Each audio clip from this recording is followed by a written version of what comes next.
Bismillahirrahmanirrahim.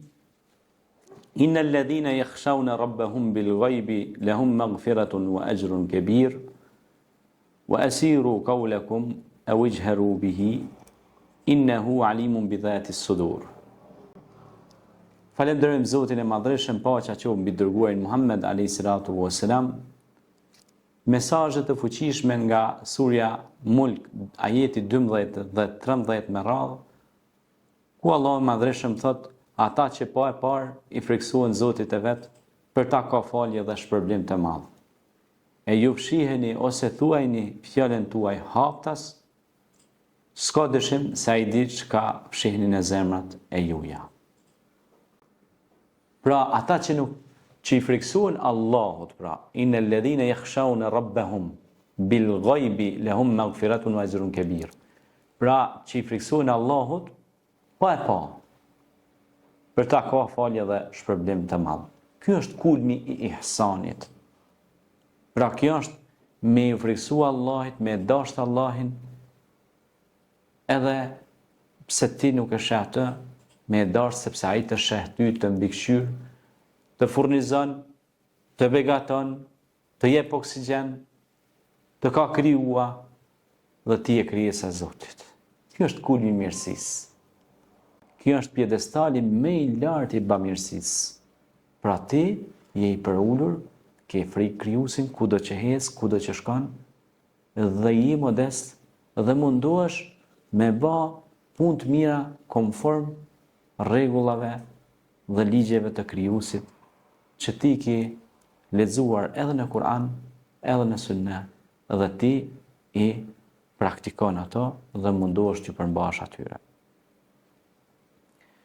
Wa asiru qawlakum aw ijharu bihi innahu alimun bi dhati as-sudur.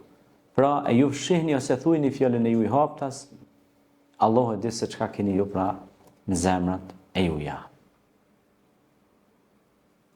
Fala yahzunka qawluhum inna na'lamu ma yusirruna wa ma yulinun. Allahu e din çka ata flasin dhe çka ata publikojnë haptazi. Pra Zoti din zemrat e juja. Nëse ti keni zemër të mirë, nëse ti keni zemër besimtare, një zemër të bardhë, pa dyshim që tek Allahu do ta kesh një shpërblim shumë të madh. Për shkak se normalisht se ajo zemër kërkon furnizim, fa innahu khayra zadi taqwa, fa innahu khayra zadi taqwa, takvallahu është furnizimi më i mirë. Në librin e tij Zadul Meadi, dietari Juri ibn Kaimi i shpjegon këto gjëra mjaft bukur. Prandaj, ala bi dhikrillahi tatma'inul qulub, me përmendjen e Zotit qetësohen ato zemra. Pra kur ti bën dhikr, thuaj shpesh subhanallah, i lavdruar është Allahu, alhamdulillah, falënderimi takon Allahut. Allahu akbar, Zoti është më i madh, i shpreh lartësim krijuesit, e falënderon krijuesin. Dëshmon me gjuhën tënde se është një krijues që meriton të adhurohet. Dhe ti vazhdimisht pra e përmend Zotin, e Zoti është me ty. Zoti të mbron dhe ai është mbrojtësi yt dhe i besimtarëve. Pra, pa e pa krijuesin, ai pra i lutet atij, i mbështetet atij, kërkon furnizim nga ai, i lutet atij sepse e din se ai është pranuesi i lutjeve. Wa idha sa'alaka ibadi anni fa inni qarib ujibu da'wata ad-da'i idha da'an falyastajibu li wa yu'minu bi la'allahum yarshudun. Kur lutsi dhe lutja më lutet mu, unë jam shumë afër, e pranoj pra lutjen e përgjëruar, lutjen e sinqert, lutjen e devotshme, lutje e cila bëhet nga thellësia e kalbit zemrës tënde. Prandaj ti duhet ta bësh atë lutje nga thellësia e zemrës dhe padyshim që Allahu do ta pranojë atë lutje, sepse Zoti nuk të ka lënë ty as nuk të ka braktisur. Por Zot, inna Allaha ma'ana, pra Zoti është me ne. Andaj ti lutu, mbështetju krijuesit dhe suksesi është i garantuar. Prandaj, ata që pa Zotin, i friksuan Zotit, për ta ka falje dhe shpërblim të madh. maghfiratun wa ajrun kabir. Maghfirat, pra do thot falje e madhe, wa ajrun kabir, kur thot se shpërblim të madh. A ka ma shpërblim më të madh se me të shpërbly Zoti?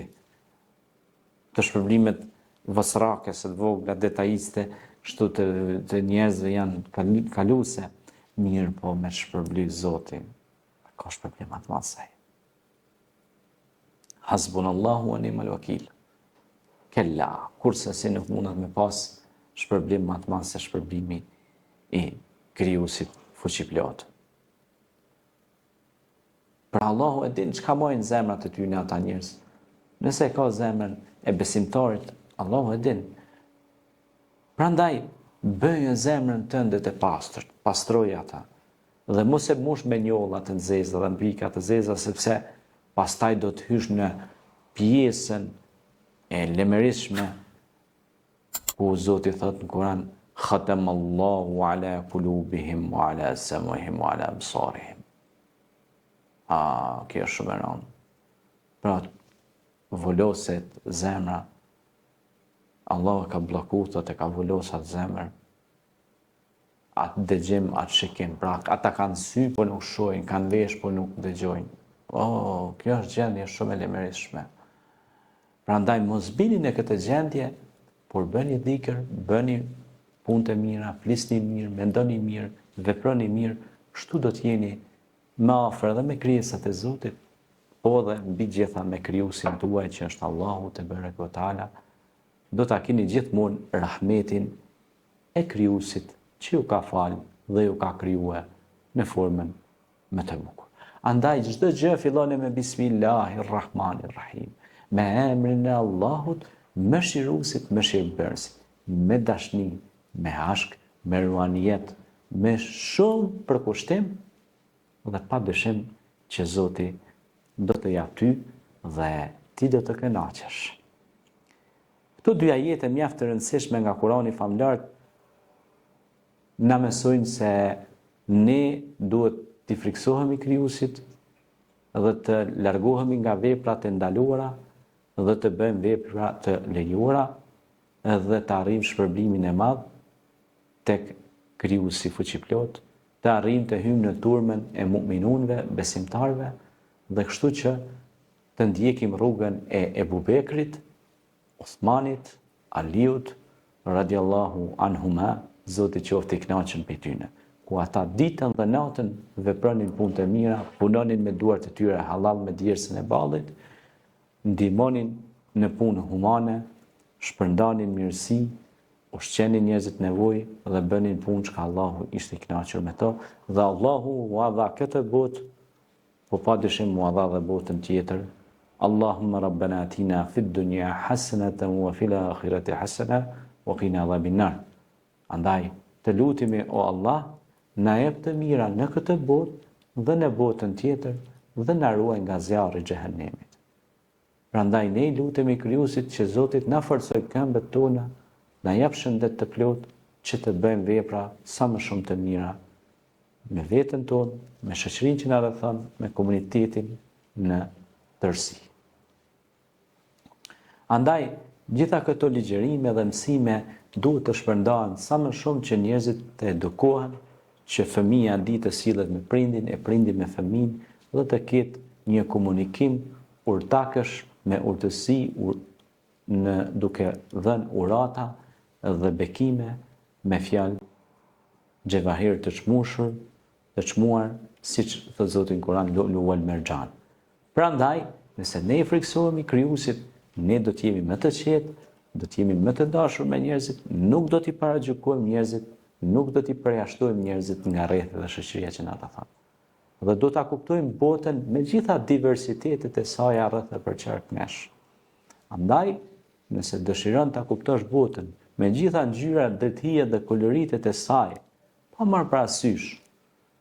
Kemi biseduar edhe për çështjen e racizmit. Islami ndalon racizmin. Islami e ndalon urrëtitjen. Islami na mëson që të punojmë me paqe dhe dashuri, me frikë dhe drojë dhe respekt. Kjo është për mirësive dhe alameteve të Zotit. Allahu i shpërblet. Selam aleikum.